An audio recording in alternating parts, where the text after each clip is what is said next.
Let's talk about it.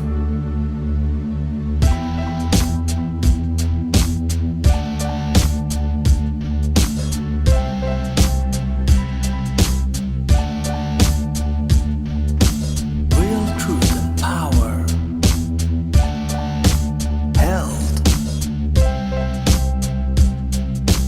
Wealth. Knowledge of self. Uplifting the community. Let's talk about it.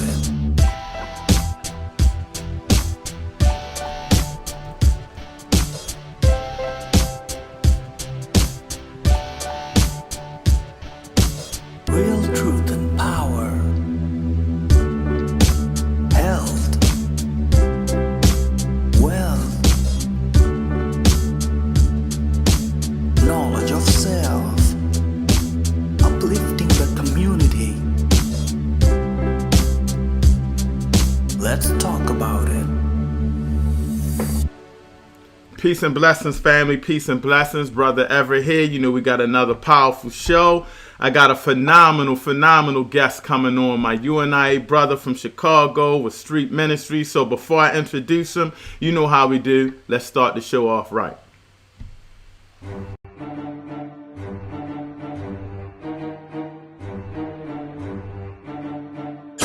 You are now tuned in to Real Truth and Power, the show that uplifts the community with health, wealth, and knowledge of self. Here's your host, Everett Winchester.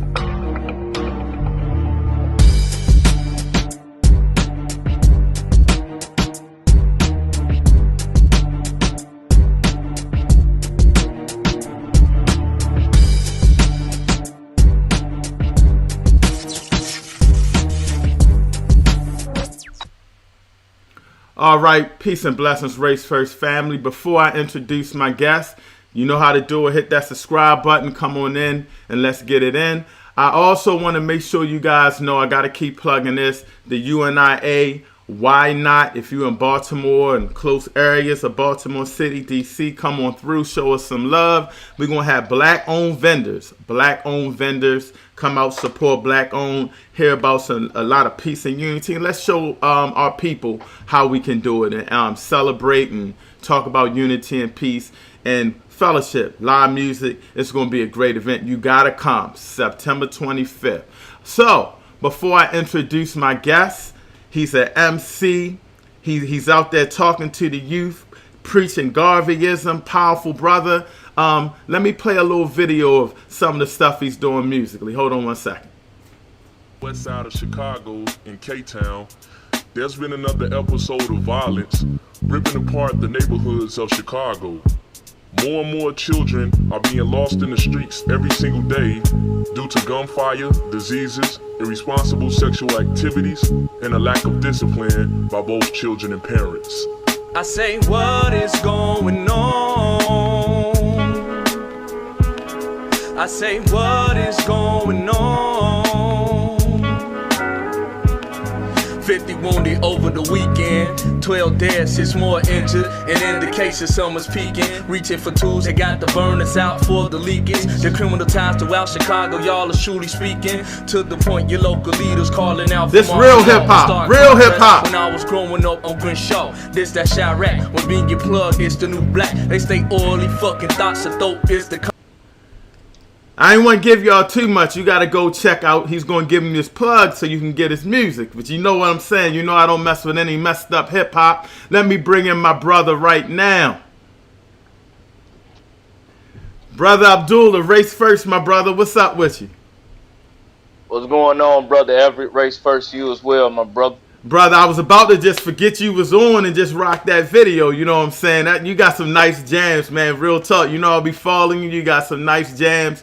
So before we get into Race First, UNIA, what you doing in the community, just talk a little bit about what's going on with your music, how you got started, what inspires you. First and foremost, my name is Abdullah, born and raised Chicago, military veteran. Did 9 years in the United States Army, served 4 combat tours of both Iraq and Afghanistan. As far as me being a hip-hop MC, I've been writing rhymes since 1998 when I was about 14. I made my first album in 2007 entitled Personal Journey. I got about 12 projects out, which includes a group album, a mixtape, and an EP. So all together, I got 12 projects out.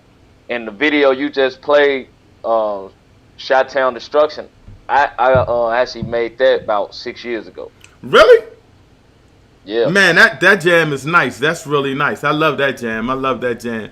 So talk a little bit about, what influenced you to start rapping. How did you get into it? When I was about 11, the first hip hop song that made a major difference on me was Tupac's "Dear Mama." Wow, that's a powerful. Yeah, that made a major impact on me. And then 98, when I started rhyming, I started listening to No Limit, because No Limit was big back then. Yeah, Master P. And, yeah, so the first rap I ever wrote, ironically, was a gangster rap song, Right. And my older cousin, who was big into Wu-Tang and Nas and them at that time, he heard it. He was like, "Man, you ain't no gangster. You ain't no thug. You better rap about getting A's and B's in school. You better rap about what you know." Good So, point, though. Telling you to stay real. Yeah. So in '99, the first CD I had ever bought was Nas's Illmatic, and that forever changed the way I MC. That's a classic. I think that Yeah. That's one of the greatest rap albums ever, that Nas Illmatic. One of the greatest rap albums ever. So I know you're doing a lot in the community. Talk about some of the things that you do. Well, let's go back. Talk about the UNIA-ACL, the Universal Negro Improvement Association. Let them know your position, what division you're from, and just talk a little bit about Marcus Garvey and Garveyism for me. As far as the UNIA, I've been in the UNIA for over 2 years now. I'm currently the second vice president of the Chicago chapter of Division 401. We have 2 chapters here in Chicago, Division 401 and Division 429. And then we have a third one in Gary, Indiana, which is about 30 minutes south of Chicago. That's 430. I think it's 134 by Brother Gary, who's the president there. No, not Brother Gary. But we do have a division in Gary, Indiana. I can't think of the brother's name off the top of my head. And I know the other chapter is Brother Clyde Banks. Shout out to him, right? Yeah, brother Clyde Banks. Yep, Brother Clyde Banks. And as far as me knowing about Marcus Garvey, when I was about 21, when I became a Muslim, I started getting into knowledge of self. And by me studying the red, black, and green flag, that was my introduction into Marcus Garvey. And later, when I started learning about Malcolm and Malcolm's beginnings and upbringing, it made me want to learn more about the Honorable Marcus Messiah Garvey. Because many people, for those of you who don't know, one of the major reasons why Malcolm was the way that he was because he was born into Garveyism. Preach, brother. His father was a minister and held a chapter in Omaha, Nebraska of the UNIA, and his mother actually wrote for the Negro World at that time. Educate them, brother. Educate them. A lot of people don't know a lot of the organization, a lot of the way the FOI and the NOI are shaped. They got it from Marcus Garvey. I believe Elijah Muhammad as well was a huge follower of Garvey. Am I correct on that?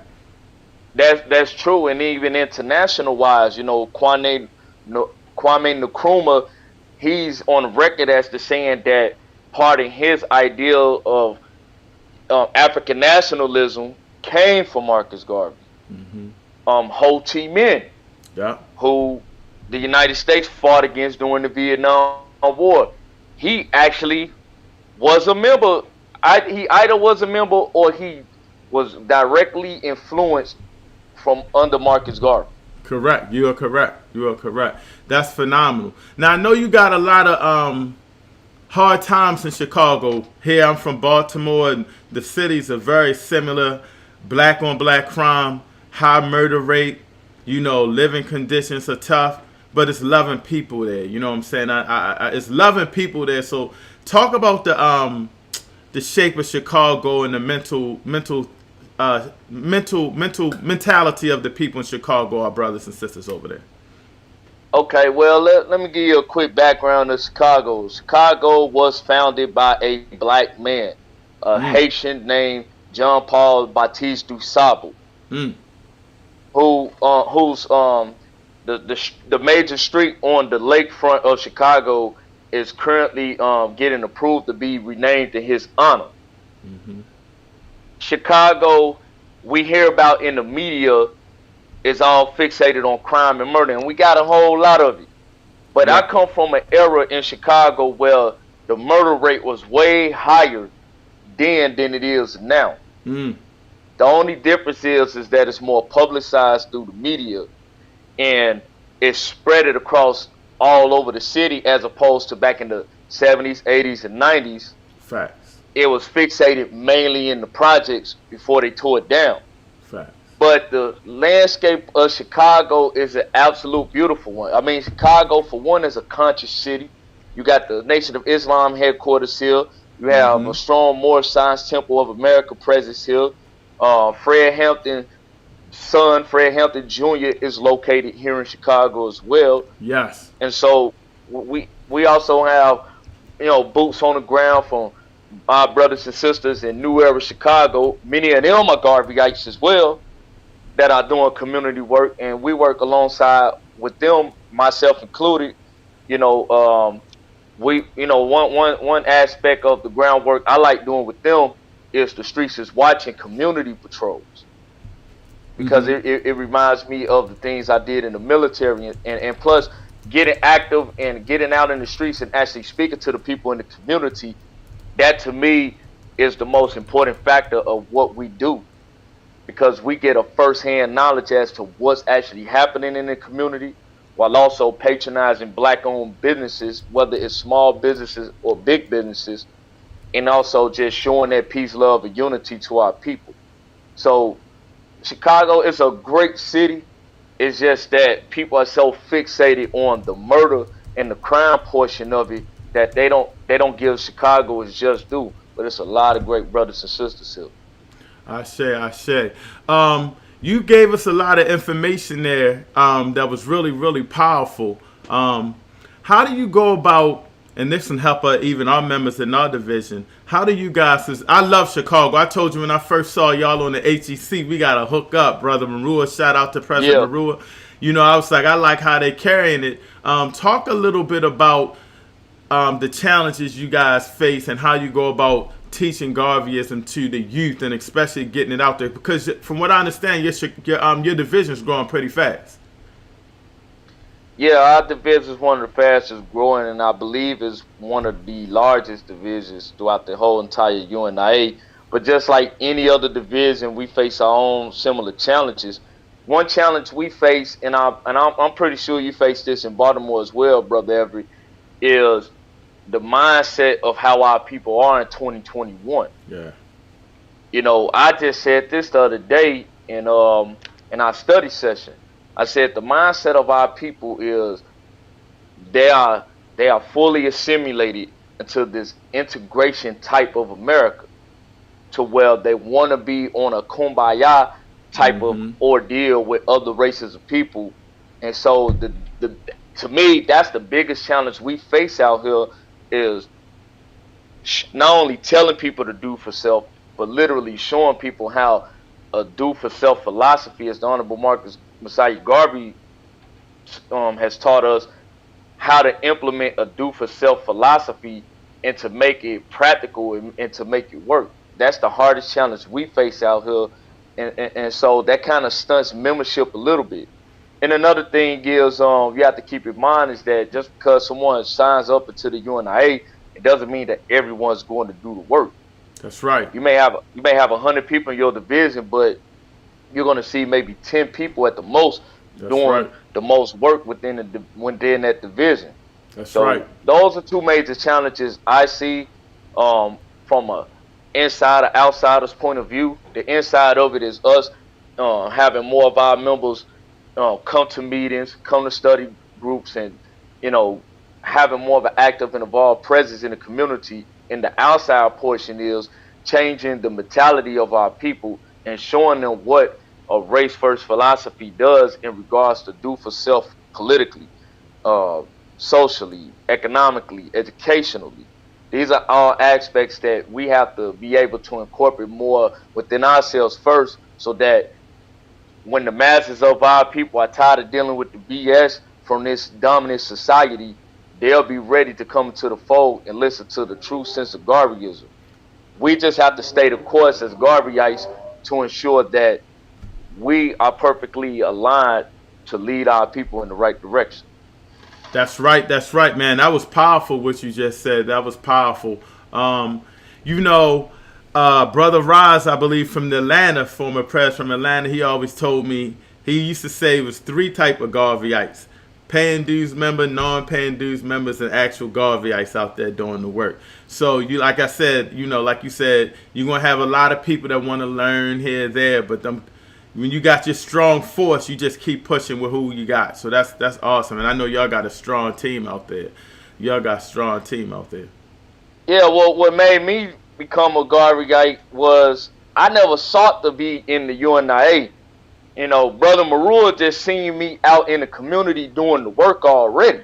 Whether it was through my music or actually out there, boots on the ground, you know, doing street just watching patrols and cleaning up the neighborhoods and actually doing food drives and also patronizing black businesses. So I was already doing the work prior to officially becoming in the organization. It's just that I just hadn't made it official yet. Right, right. You know, a couple years ago on Malcolm X's birthday, I performed at the mass meeting, and Brother Marua was like, "Come on, man, it's time for you to come home." And I'm like, "All right, let's get it." Now, you know, I don't know if he's still on here, Brother Michael Harry, and we are having our division. We're going to have another transfer of our division in Nigeria. So shout out to the Barker Clark coming in Nigeria. You're going to be performing via stream. Right. Talk a little bit about that, because that's going to be exciting. Because now you're hitting different continents, and you're hitting the motherland to get some fans as well. Hey man, like I performed last night, and right before I performed, I had told a big homie of mine about it, and he actually introduced that to the crowd last night. Wow. And he, you know, and I'm glad that he did it, because you know I could tell that he was just very proud of me. To me, brother, I look at it like this: out of everything I've ever done, to finally perform for the motherland, and I pray to Allah that I get a chance to perform in the motherland one day. It's gonna happen. To actually have that happen to me, it has been the result of all the work I've been doing all these years to finally have the opportunity to perform for the motherland. It's a dream come true, and I'm just truly honored at the opportunity. This is why I do it for. I've been doing quality-based hip-hop on a conscious level for about at least 17 years, and I don't do it without Africa. Right. I don't do it without learning who I was at age 18, learning that my father's side of my family came from Ghana. Oh wow. You know, I don't do this without always paying homage to the motherland, despite the fact I get all this negative pushback from it. So to finally be able to perform at this event for our fellow brothers and sisters in Nigeria, it's an honor. Yeah, that's going to be powerful, man. Powerful. So shout out to President Caesar who making it happen. Brother Michael Harry, you know, and a lot of people that's trying to, you know, just push our UNIA to a next level. So I really appreciate it. And they got a strong team over there. So that's what's up. You know, I know you're busy. I don't want to hold you on too long. But talk about, as far as hip-hop, I got to ask you a couple questions about hip-hop. You know, I'm really into hip-hop. I used to MC back in the day. You know, to try to make it. I'm old school now, though. But, you know, I always get into these heated debates. So I'm going to put you on the spot with a couple of heavy questions. All right? Okay. Kanye West album, the new one. What do you think about it? It's solid to me. I listened to the whole thing once. I'm going to listen to it again. It's solid. To me, it's not his best work, but it's not his worst neither. I give it about a 7. I agree with you. I don't think it was worth the wait, but it's Kanye. You know what I'm saying? He ain't never gonna come out with trash or anything. It was just nothing that he didn't take it to the next level on this one. But it's not garbage. I agree with you entirely. Now, did you hear Drake's new album? Haven't heard it yet, but from some people who I'm very close with that are hip hop heads such as you and I, they didn't like the album, but I haven't listened to it yet, so I'm gonna reserve my opinion on it until I listen to it. What I like to do, Brother Everett, is I don't like to listen to albums when they first come out. I like to wait until the buzz die down after about a week, then listen to it and give my opinion on it from there. That's good because sometimes, when you really pumped up, it lets you want to just be in a mindful to just evaluate it. I like that idea. So who are some of the rappers? I know you said Illmatic, but who are some of the rappers like it? I don't know how it is now because we're a little different in age, but when I was coming up, we had trendsetters. So I had Guru from Gangstar. Back then it wasn't Common Sense. It was Common Sense. It wasn't Common. It was Common Sense. Yeah. KRS-One, Rakim, all those guys. So give me a lot of people. I wanted to understand your hip hop. I know you mentioned Nas. Tell me some people that influenced you besides Nas that we would get a good feel for who Abdullah Shabazz is. Every last one of those artists you just named, I've been heavily influenced by them. Gangstar is my favorite hip hop group of all time. Stop. They mine too. DJ Premier is my favorite producer, followed by P Rock. So and Jay Dilla. That's my 1, 2, 3 in that order. Primo, P Rock, Jay Dilla. In that order. Guru, rest in peace to him. I listen to Gangstar albums at least once a month. Wow. Yeah, I love Primo and I love Gangstar. They really inspired me. Yeah, but I met Common once when I was a teenager. I met him. I'm trying to remember which album. It was Like Water for Chocolate. I'll never forget. It was back in 2000. That's when I met him. That was a tight album. To me, that's his best album. Mm-hmm. I met him. Rakim, KRS, Pop, Biggie, Jay-Z, the old Jay-Z. I'm talking about Reasonable Doubt to Black Album Jay-Z. Who else? Outkast, of course, as a group. Tribe as a group. Mobb Deep. I gotta give a big shout out to Lauryn Hill from the Fugees. My goodness. I've listened to the score so many times, and I get so amazed at how lyrically talented as well as vocals. I mean, as far as her singing ability, how truly amazing she was. And other MCs such as Redman, Ice Cube. That song LL, with Big Daddy Kane. Not to cut you off, I'm sorry. That song on that new Nas album, I can't stop listening to it. Like when I play with Lauryn Hill, I just keep playing it over like for an hour. I'll be like, I gotta go to something else. Just because just her energy, what she's saying, her delivery, and it's her. Like she's kind of like, I don't want to say goddess, but you hearing Lauryn Hill, you don't hear a lot rapping. So man, I didn't even think of Lauryn Hill. Phenomenal. Yeah, and shout out to Nas for that King's Disease 2 album. My brother told me listen to it. I did the same thing. Waited about a week. I kind of wish I didn't wait about a week for that one. What you like better, the first one or the second Kings? The second one way better. You like it? I think the second one is like more. It might be more lyrically deeper to me. I don't know. I like the first one though. They both nice. The first one, it was kind of mid to me. I feel you. The second one, I agree, is more lyrically in depth, and I think production wise, Hit Boy, made it better. Hit Boy, he's dominating on this one, yeah. Before I let you go, because I know I don't want to hold you up, talk a little bit about Street Ministry, your channel and everything like that. I got a commentary channel on YouTube called The Real Street Ministry by Abdullah. It was basically started with me just going live on Facebook, and then a sister came to me one day. She was like, you need to, the things that you speak about and what you represent, you need to put that out there to the masses because our people need to hear it. Mm-hmm. And then one of my mentors on the hip hop scene, he was like, "Man, bro, you speaking that real street ministry," and so that's how the name came up with. And to me, the commentary is just a deeper analysis into who I am as a person and what I represent in my music. And so I touch on a wide range of topics. I get vulgar at times. I ain't gonna lie. You gotta be You know, sometime.